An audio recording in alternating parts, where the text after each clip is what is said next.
જિલ્લા શિક્ષણ અને તાલીમ ભવન સુરેન્દ્રનગર દ્વારા આયોજિત ઇનોવેશન ફેર 2025-26માં મારા નવતર પ્રયોગનું શીર્ષક છે કાર્યશીલ મોડેલો દ્વારા વ્યાકરણને જીવંત બનાવીએ.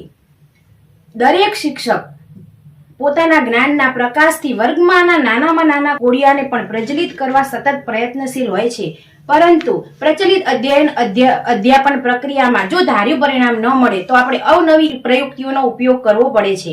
મેં વર્ગમાં વ્યાકરણ શિક્ષણ ભણાવતી વખતે બાળકોમાં ઘણી સમસ્યાઓ જોઈ.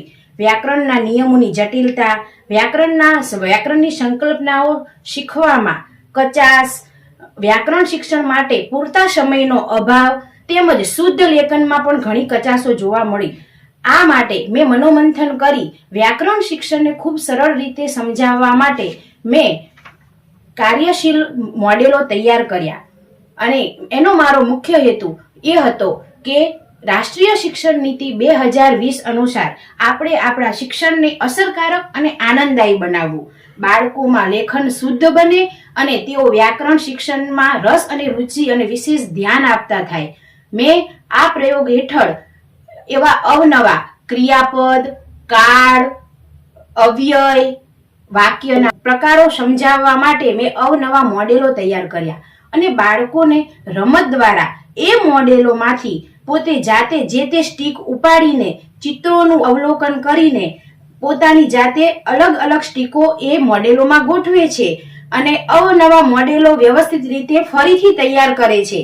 આ અંતર્ગત વ્યાકરણ શિક્ષણના દરેક બંધારણીય ઘટકો અને તેના પ્રકારોને બાળકો સરળતાથી સમજી શક્યા છે. ત્યારબાદ મેં લેખિત પરીક્ષા લીધી, અભ્યાસક્રમ આધારિત પ્રશ્નપત્ર તૈયાર કર્યું અને વ્યાકરણ શિક્ષણ અંતર્ગત લેખિત મૂલ્યાંકન કર્યું અને એ પરિણામોને આધારે મને શ્રી નવા સવલાસ પ્રાથમિક શાળામાં ધોરણ 6 થી 8માં તમામ બાળકોમાંથી 95% સફળતા પ્રાપ્ત થઈ છે.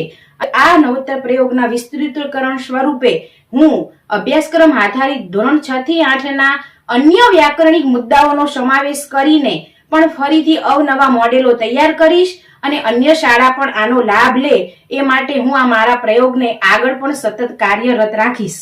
આભાર.